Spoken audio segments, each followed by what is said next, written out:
Après le bench, on s'attaque au squat. L'idée, c'est toujours de voir à quel point je suis devenu fort depuis la dernière fois qu'on a tourné pour la première fois ensemble. Et tu penses que je vais être bon aujourd'hui? J'ai un bon pressentiment, étant donné que quand on fait de la performance, tu as tendance à me surprendre à chaque fois. Donc là, on va se tester sur le squat et j'aimerais bien voir ce que tu vaux sur ce mouvement avant de voir ce que tu vaux au deadlift la prochaine fois. Bah écoute, pour te donner un indice qui va peut-être confirmer ou infirmer ton impression, en ce moment, je squatte plus de 6 répétitions à 200 kg sous tension. Ok. C'est-à-dire que je ne standardise pas du tout mes répétitions. Donc moi, aujourd'hui, je mise sur 250 kg. 250 250 kg. Ok. Ça peut le faire? Je ne sais pas. Vous pensez que ça va le faire? Moi, je pense qu'on va le savoir dans quelques instants. Donc pour l'échauffement, là pour l'instant on a fait un petit peu de marche. On va attaquer l'échauffement un peu plus spécifique, donc spécifique à l'exercice qu'on va faire au squat. Sur le bas du corps, on va faire la base des échauffements pour que Stéphane et moi nous soyons à l'aise pour pouvoir squatter sans gêne. Par contre, au niveau du haut du corps, est-ce que tu as certaines contraintes quand tu squattes, des douleurs ou des raideurs? Une raideur en mobilité, en rotation externe, au niveau de l'épaule. Ouais. Peut-être un manque de travail de ma part, ouais. Mais aussi un problème dû à ma masse musculaire, je pense. Ok. Mais ça ne devrait pas trop poser problème. Ok, ça marche. Donc on va mettre un petit exercice axé rotation externe d'épaule pour que Stéphane puisse se sentir mieux pour tenir la barre. Et après, on va entamer directement le squat. Une chose que je n'ai pas précisé tout à l'heure, c'est que je travaille beaucoup au bell squat. Bell squat. Le bell squat, c'est un squat parfait. On n'a pas les inconvénients du squat, c'est-à-dire on n'a pas de barre sur les épaules, pas de tension dans le dos. Pas de contrainte. Et même si on a une mauvaise mobilité au niveau de la cheville, eh ben, c'est pas vraiment un problème. Ouais, exact. Donc, est-ce que tu penses qu'il y a une très très grosse différence en termes de puissance musculaire pure entre le bell squat et un squat? En fait, il va y avoir une différence, mais surtout une différence parce que les muscles employés, comme tu l'as dit, ne sont pas les mêmes. Oui. Au squat, tu vas devoir gérer plusieurs axes, tu vas devoir gérer ta proprioception, ton équilibre, tu vas devoir aussi faire intervenir ton transverse, tes muscles stabilisateurs derrière, la mobilité aussi va jouer, la stabilité du haut du corps va jouer, tandis qu'elle ne va pas jouer sur le bell squat. Donc sur le bell squat, oui, tu vas avoir un travail très spécifique aux membres inférieurs. Et du coup, sur le bell squat, tu vas très bien travailler ta puissance des membres inférieurs. Et justement, en powerlifting, on a tendance à se servir du bell squat pour devenir meilleur au squat sans pour autant forcer sur les muscles du tronc. Par contre, ça reste un mouvement différent. Donc, si tu deviens meilleur au bell squat, tu deviendras sûrement meilleur au squat, mais ce sera peut-être pas proportionnel. D'accord. Donc, tu confirmes un peu ce que je pensais à l'origine. Il faut bien conserver les deux pour justement continuer à travailler sa proprioception et sa synchronisation avec tous les muscles qu'on va engager. Exact. Pour cet exercice-là, ce que je vais te demander, c'est d'élever ton numérus qui soit un maximum parallèle au sol. Là, il est bien placé. Donc, ce qu'on va aller chercher avec le torse droit comme ça, c'est un étirement de ton épaule là. Ensuite, tu vas venir chercher en bas. Donc, tu te remets comme ça et tu remontes tranquillement en tempo. Quand ça tire, quand tu as une résistance pas mal, tu t'arrêtes pendant 2 secondes et ensuite tu reviens. Ok. Ouais. Donc, on remonte en 2 secondes, on attend 2 secondes et après on redescend.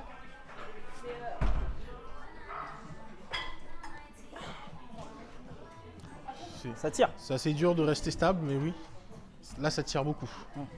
Après, tu sais, pour ça, là on le fait parce que c'est un exemple d'exercice que tu peux faire.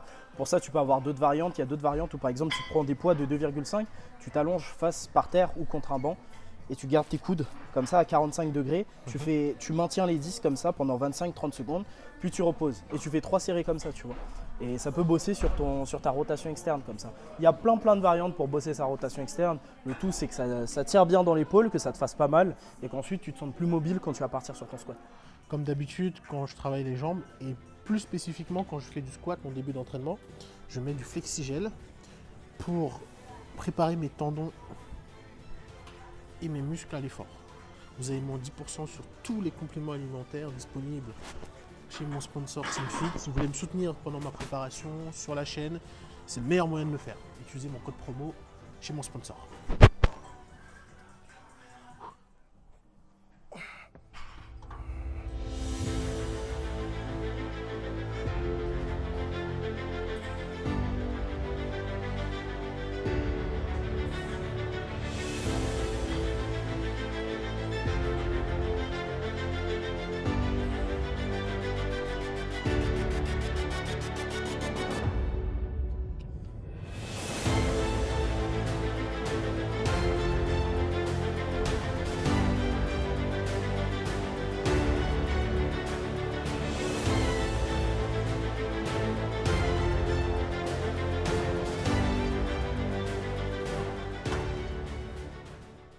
On a fait notre montée en charge, on est à 180 kg, on rentre dans la charge de travail.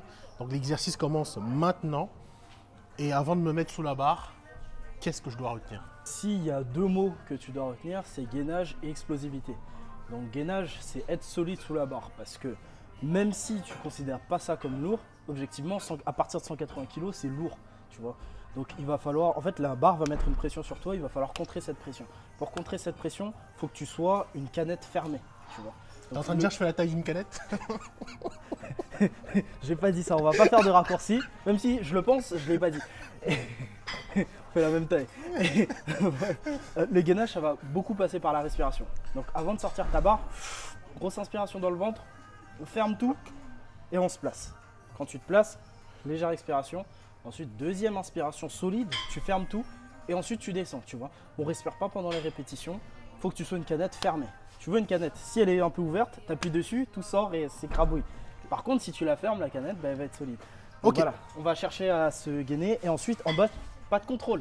Pas de Tu vois, à contrôle. chaque fois qu'on tourne une vidéo, tu contrôles. Non, pas de contrôle. Quand tu arrives en bas, tu te dis, il faut que je monte le plus vite possible. Mhm. Il faut que je monte le plus vite possible. En fait, ce qu'il faut que tu retiennes, c'est qu'il faut que tu domines ta barre, tout simplement.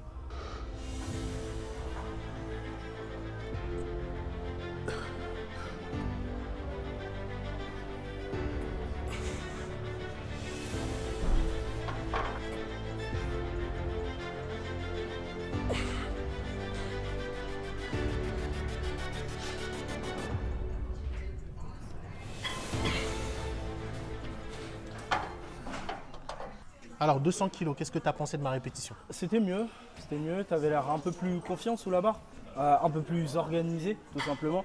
Mais encore une fois, j'ai vu que tu étais très facile sur la répétition. Donc techniquement sur le mouvement, je vais pas te donner 1000 conseils, tu vois. Parce que pour l'instant ça fonctionne très bien et pour l'instant tu es encore facile. Sur la prochaine barre, je serais apte à te dire un peu plus de choses. Tu vois. Donc sur la prochaine barre, on va passer à 220 kg. C'est là que ça va se corser parce que la dernière fois qu'on a fait une vidéo, je crois que tu avais raté à 220. C'est ça 220, ouais, la barre avait carrément roulé sur Ouais, sur ta tête. sur ouais. ma tête. Et j'avais pas pu monter cette barre et aujourd'hui, bon, je pense qu'elle va peut-être passer. Moi, je pense qu'elle va passer parce qu'à 200, tu étais quand même très très facile. Aujourd'hui, je me suis équipé de manière plutôt light pour faire le lièvre pour toi. Mais là, à partir de 220, ça va un peu se corser pour moi, tu vois, parce que je me suis mis dans des dispositions un peu plus difficiles. Donc si tu passes 220, je crois que tu vas dépasser le lièvre. Attention. Donc, tu vas peut-être me surprendre. C'est parti, 220 kg.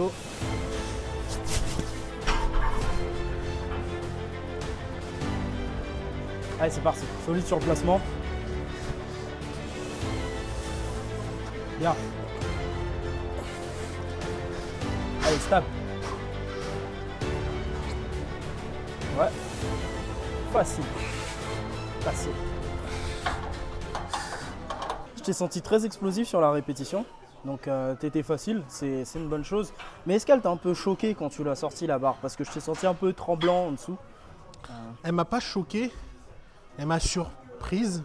Ouais, c'est ce que je voulais dire par là. Ouais, parce que tu sais, c'est comme si j'avais des ressorts sur le dos. C'est ce qu'on appelle le bar whip en powerlifting. Ok. Les barres tremblent comme ça. Généralement, les barres de Fitness Park, plus la barre elle est fine, plus tu vas avoir un bar whip. Mhm. Et du coup, parfois, c'est même impossible de s'entraîner parce que le bar whip est trop gros. Et dans le matériel spécifique à la force, elles ont un indice KSI plus important. C'est ce qui quoi fait que KSI? C'est un indice justement qui va mesurer, entre guillemets, la flexibilité de la barre. D'accord. Et c'est ce qui va faire que les barres de powerlifting, tu pourras mettre 300 kg dessus, elle ne tordra pas d'1 millimètre. Ok. Alors qu'ici, à partir de 200 kg, tu vois que la barre, elle est en U. Oui, effectivement, l'effet m'a surpris quand je me suis saisi de ma barre. Mais j'ai essayé vraiment de garder ma concentration et je pense qu'elle est montée plutôt facilement. Ouais, elle est montée très facilement. Moi, je te propose 235 pour la prochaine. Directement? Ouais, 235. Ouais. Ça fait pas beaucoup un peu? Non, en soi, là, regarde, ta jump de 20, Ok. 200 à 220, t'es toujours facile. Là, on va réduire le jump. On va jump que de 15. Mais c'est quoi alors l'intérêt de réduire le jump en termes de performance, en termes d'efficacité? Peut-être que mon système nerveux finalement n'est pas préparé à un jump plus important. Non, parce qu'en fait, quand tu t'approches de ton max, logiquement, tu peux faire. On ne connaît pas ton max, Oui. tu vois. Et du coup, par expérience, en fait, je fais des estimations et je te conseille un jump plus 15. En Ok. fait, plus tu montes, plus tu te rapproches de ta charge de travail. Logiquement, moins tu vas faire des gros jumps, tu sais. Parce qu'en termes de charge absolue, tu te rapproches beaucoup de ta charge de travail. Et du coup, si on parle en termes de pourcentage, quand tu vas jump de 2 kg, ça va faire un plus gros pourcentage que si, par exemple, tu passais de 0 à 2 kg. Oui. passer de 237 à 240 kg quand tu as un max à 240, c'est beaucoup plus dur que de passer de 0 à 3 kg. Effectivement. Allez. Allez Stéphane. Allez. Allez, solide sur ta sortie. Allez. Voilà, facile. Allez. Allez.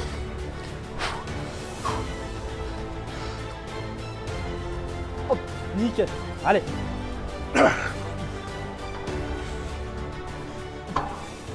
C'est bon. Alors, t'as pensé quoi de cette répétition qui vient littéralement de me sucrer toute mon énergie? Bon, je pense que tu as 5 kg de marge, étant donné que tu es un bodybuilder et je sais que tu peux, comme on dit, grind en powerlifting, c'est-à-dire insister quand tu as cette partie difficile, quand tu arrives sur ton sticking point. Donc je pense que là, tu n'étais pas sur un effort maximal. Ok. Ouais. Après, ça ne veut pas dire que si je te rajoute 5 kg, ce sera bon. Là, c'est parce qu'on a fait 235. Si on met 240, ce sera peut-être dur parce que 235, tu auras peut-être sucré ton énergie. Mais si tu avais fait par exemple 225, 240, 240 serait certainement passé. Mais sinon, au niveau positionnement technique, je t'ai trouvé pas mal. À part peut-être ouais, un petit manque de mobilité au niveau de la cheville droite qui va faire que tu vas lever le talon et tu vas avoir besoin de compenser avec ton buste quand tu vas faire ta répétition. Ça, c'est des défauts qui vont se remarquer généralement quand tu travailles sur un format de force. Par exemple, du 4x3. Donc tu vas travailler à 82-83% de ton max, tu vois. Et à partir de là, ces défauts techniques ils vont commencer à se montrer. Et c'est là que tu sauras ce sur quoi bosser pour qu'ensuite tu ne te fasses pas avoir sur une tentative de maxi.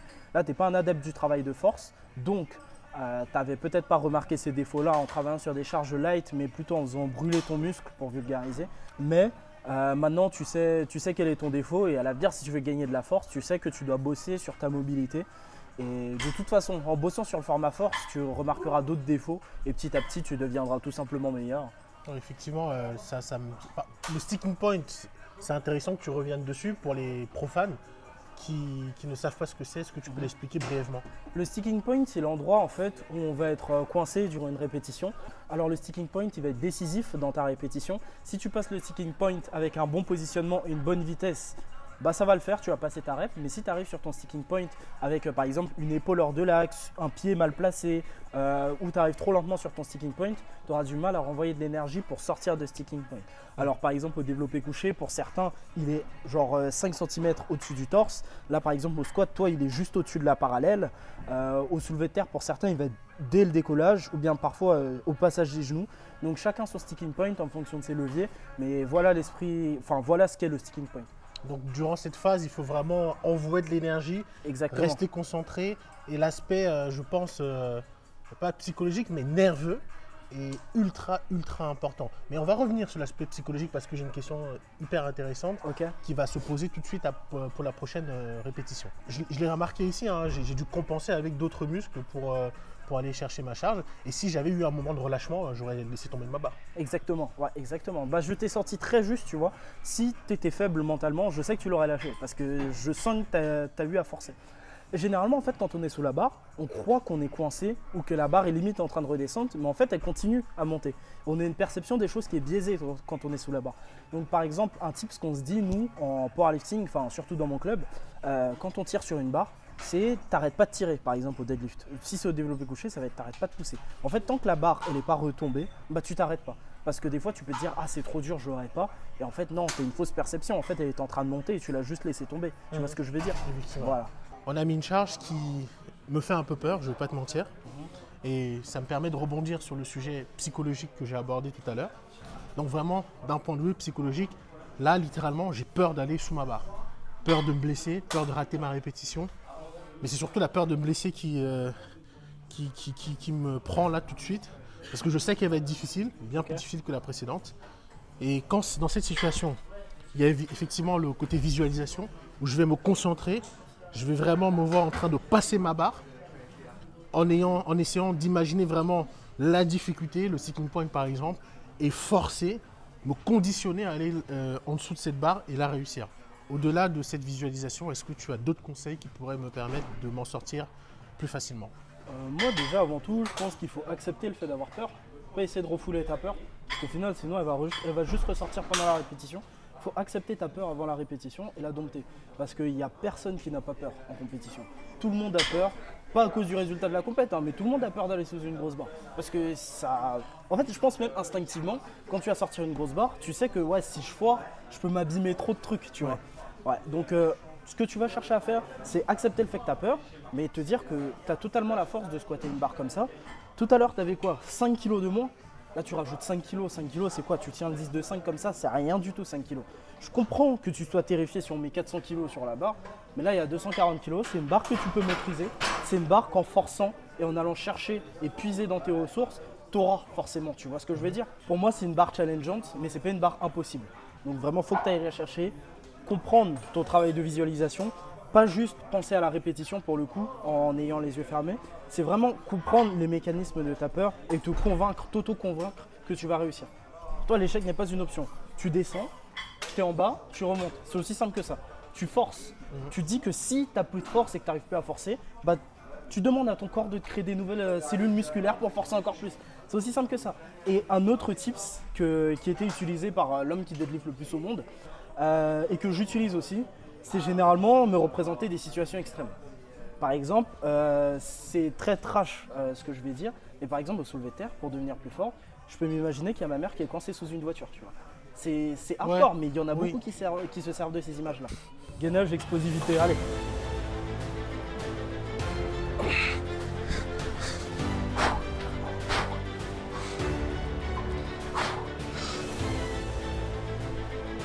Allez, allez. Oui. C'est bon. Là, pour le coup, je trouve qu'elle est encore mieux passée que la 235 kg. Parce que sur la 235 kg, tu as eu un mouvement parasite, tu sais, où tu es parti vers l'avant, tu as levé le talon et tu as dû la redresser, tu as perdu beaucoup de vitesse.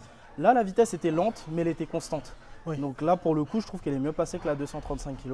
Oui. Et je pense qu'il y a encore de la place. Qu'est-ce que tu en penses? Alors, je vais réagir d'abord à l'exécution.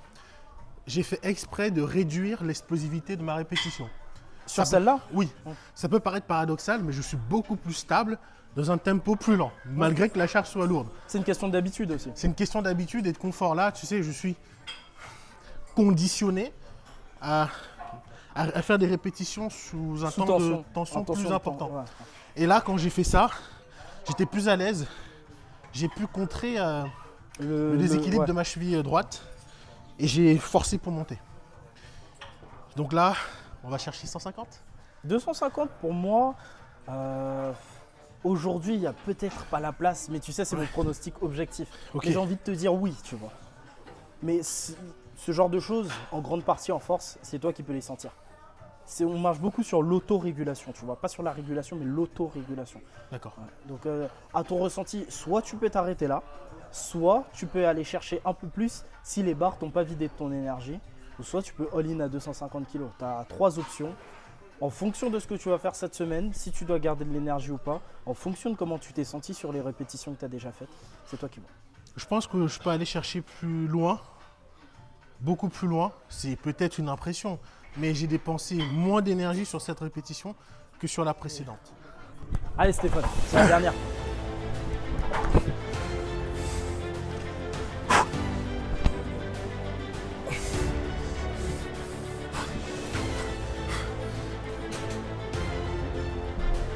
Ouais, bien. Allez, stable. Allez, Stéphane.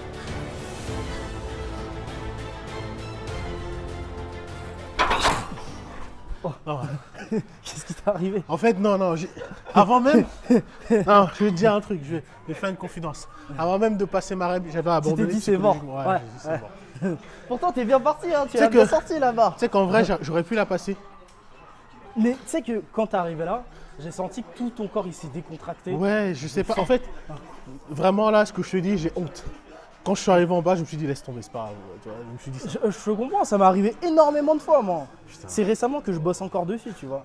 Mais des fois, quand tu sors la barre, elle est tellement lourde. En fait, quand tu commences à descendre et que tu arrives là, tu te dis oh putain, c'est mort, tu vois. Et tu restes en bas, c'est ça. Mais non, le combat, en fait, c'est de rester gainé, aller chercher en bas, te battre pour maintenir cette tension, tu vois. Et ensuite, commencer la bagarre quand tu arrives là, sur la remontée. Tu vois. C'est là, normalement, que tu dois rater les barres. C'est là que tu te bats, en fait. Ouais, c'est là que tu te bats. Là, tu t'es pas battu, tu vois. Mais ça s'apprend. C'est aussi une qualité. quand tu vois, t'acquiers cette qualité de ne pas lâcher, même quand c'est lourd, c'est là que tu deviens un meilleur athlète. Donc tu vois, c'est une qualité que tu peux acquérir. Donc il ne faut pas t'inquiéter si ça t'est arrivé là. Ouais. C'est pas que tu es faible mentalement. C'est pas, en fait, il suffit pas d'être courageux dans la vie pour réussir ce genre de barre là. Ça, c'est un courage sous la barre, c'est une autre compétence qui s'apprend. Tu vois. On arrive au terme de l'entraînement. J'avoue que je suis un peu cassé et dégoûté. Je suis vraiment dégoûté pour la dernière répétition parce que c'est con, mais je me suis conditionné à pas la passer et ça me fait chier. Mais bon, ça fait partie du jeu, comme tu l'as dit. C'est des moments d'amertume qui nous font aussi progresser. La dernière fois, à 220, voilà, la barre, j'ai même pas pu la passer. Aujourd'hui, j'ai passé 240. Donc, c'est le progrès. Il y a des échecs, il y a des moments de réussite. Mais bon, il faut tout prendre et apprendre. Exactement, exactement. Là, tu as tout dit. Je pense que tu ne devrais pas être dégoûté vis-à-vis de cette barre, étant donné que l'erreur que tu as faite, c'est l'erreur que quelqu'un qui n'a pas l'habitude de squatter lourd pourrait faire. Donc, tu n'as pas fait un truc idiot, tu vois. Tu as juste fait une erreur. C'est une erreur qui arrive sur ton chemin comme ça.